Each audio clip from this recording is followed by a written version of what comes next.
Hello parents and kids, હું doctor Mahipal Khandelwal, બચ્ચો કા kidney doctor, બાળકોનો kidney specialist, consultant paediatric nephrologist છેલ્લા 11 વર્ષથી બીટી સવાણી કિડની હોસ્પિટલમાં કામ કરું છું.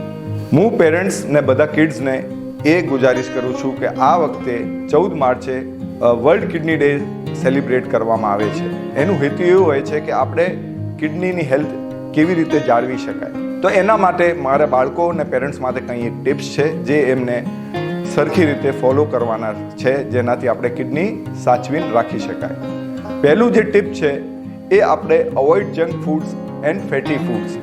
એનો અર્થ એ છે કે જંક ફૂડ ને ફેટી ફૂડ્સમાં એવા ઓઇલ્સ ને એવા રાસાયણિક પદાર્થો ને એવા એટલું બધું સોલ્ટ ને શુગર આવતું હોય જે આપણે કિડનીનું લોડ વધારી દઈએ ને કિડનીને કામ કરવામાં પ્રતિરોધ બને. એટલે આપણે પ્રયત્ન કરવાના છે કે આપણે અવોઇડ ફેટી ફૂડ્સ ને જંક ફૂડ કરવાના છે. બીજું જે ટીપ છે એ આપણે સોલ્ટ ઇન્ટેક ઓછું કરી દેવાનું છે.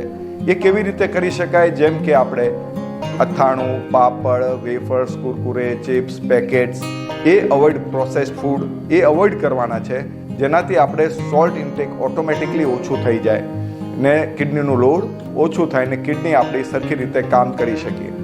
આપણે વધારે માત્રામાં પ્રવાહી પદાર્થો સેવન કરવાના છે, એટલે એડિક્વેટ ફ્લુઇડ્સ લેવાના છે. એ કેવી રીતે કરી શકાય કે એક એવરેજ બાળક 6 થી 8 ગ્લાસ પાણી પીવાનું હોય. એ એટલે માટે કે આપણે કિડનીને ફ્લોમાં રાખવા માટે, લોહીને ફ્લોમાં રાખવા માટે આ એડિક્વેટ ફ્લુઇડ લેવાની જરૂરિયાત હોય, જેનાથી આપણે શરીરમાં ઉત્સર્જિત જે ટોક્સિક પદાર્થો છે એ કિડની વયે નીકળી શકે ને આપણી કિડની ને આપણું શરીર હેલ્ધી રહી શકાય.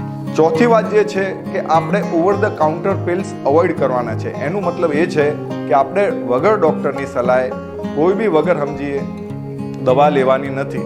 કેમ કે મોટા ભાગે જે આપણે દવાઓ લેતા હોય છે એ કિડની દ્વારા ઉત્સર્જિત થતી હોય છે ને આપણે વગર સમજીએ એવી દવાઓ લઈએ તો કિડની ઉપર જોખમ કરી શકે ને કિડનીની તકલીફ વધારી શકે. એટલે આપણે ઓવર ધ કાઉન્ટર પિલ્સ વગર ડૉક્ટરની સલાહે અવોઇડ કરવાની છે.